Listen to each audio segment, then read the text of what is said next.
date, we purchased over 900 acres in the Welsh Mountains. We maintain over 3.5, 4 miles of trails on the preserve for horseback and hiking trails. Currently, we are working on a handicap accessible trail.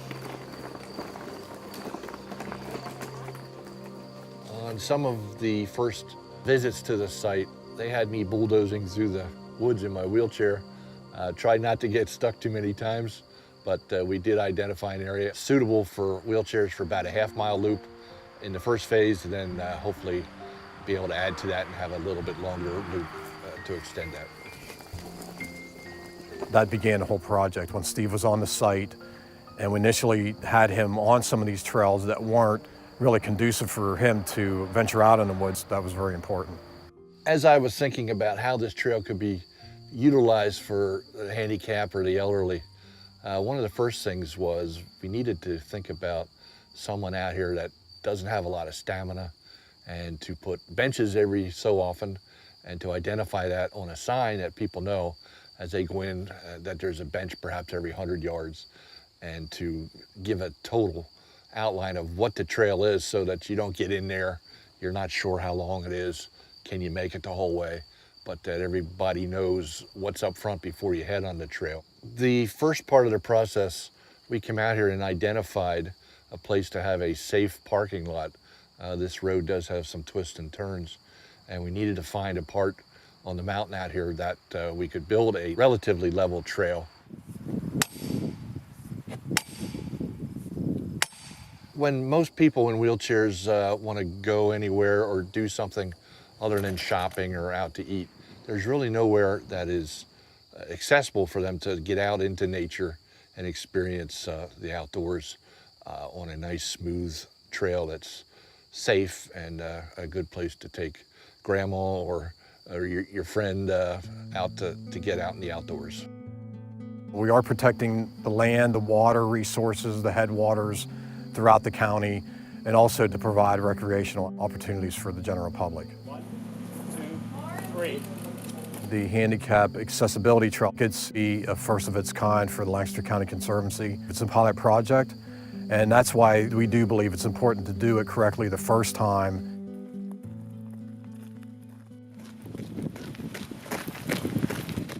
I've become something I never thought I'd be, and that's a doting grandmother.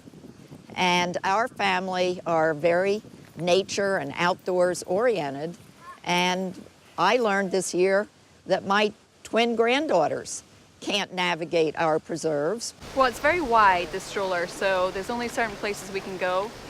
It's hard to keep them occupied, so we like to get out as much as we can. It saves our house from getting totally destroyed. Actually, the first day that I was hired at a small environmental education company in New England, I met Justine, and she fell in love with me.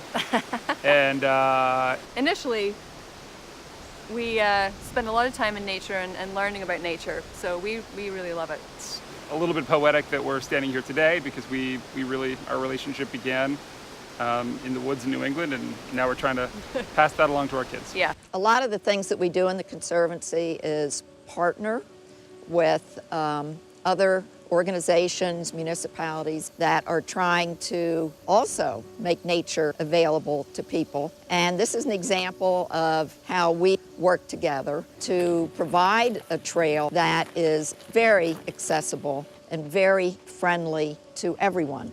And that's what we need to do more of at our own properties. We talk a lot about making sure that our kids don't spend too much time in the house or in front of the TV or too much screen time. And so it is important for us to be able to go out to places around the county that will let them exercise and run around and have fun and kind of learn a little bit more about what it's like to be in Lancaster. In the last year or two, when we have been so focused on the pipeline issue and the threat to our properties that it might present, we have really been conscious of studies that have demonstrated the health benefits of getting out in nature. It provides restoration, rejuvenation, places to think, and of course nature provides clean air, clean water, and so many other things that improve the quality of our lives. And all of those things, for all of those reasons, should be accessible to everyone and not just able-bodied people. What do you hear? Do you hear the water? You hear the water. I know you do. Yeah, it's very funny. I know, tough day at the office. Evan is 23. He was born with spina bifida, which has, in his case, has left him wheelchair confined. He is also blind. And so that being said, we really need to find multiple ways to provide him stimulation and I think integration into the community and into the environment. What's that smell like? Hold on to it. Drop it. Oh, Nope. use. Drop it. For someone like Evan who has limited social interaction, a place like Silvermine Park is excellent for him because you notice a change in him, a true enjoyment of being in the outdoors and just real an appreciation of all the different sounds and noises. It's very difficult, not only from the parking standpoint to unload Evan, but also managing him on the surfaces. Some pathways have very rocky, unstable pathways, which is very difficult to maneuver a wheelchair in. This has been the best location that we found within our area that we can access for Evan. I think it's important for Conservancy properties to be able to make accessible not only the parking lots but also the trails. I think of a place like Climbers Run that would afford great accessibility. There's some properties that it just really doesn't make sense, but certainly the properties it does make sense to make them accessible to individuals, not only like our son Evan, who's wheelchair bound, but also older individuals that have mobility issues, that they'd be able to use a walker, a scooter, to be able to get out of their vehicles and easily enjoy nature like they used to.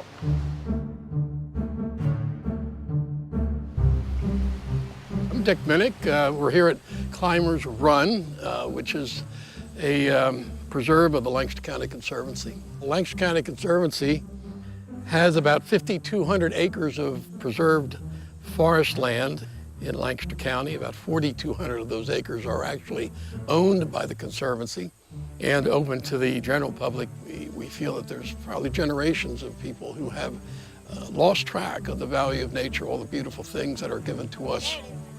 By setting up an education center, we have the opportunity to bring youth and adults into Climbers Run and to teach them the value of nature.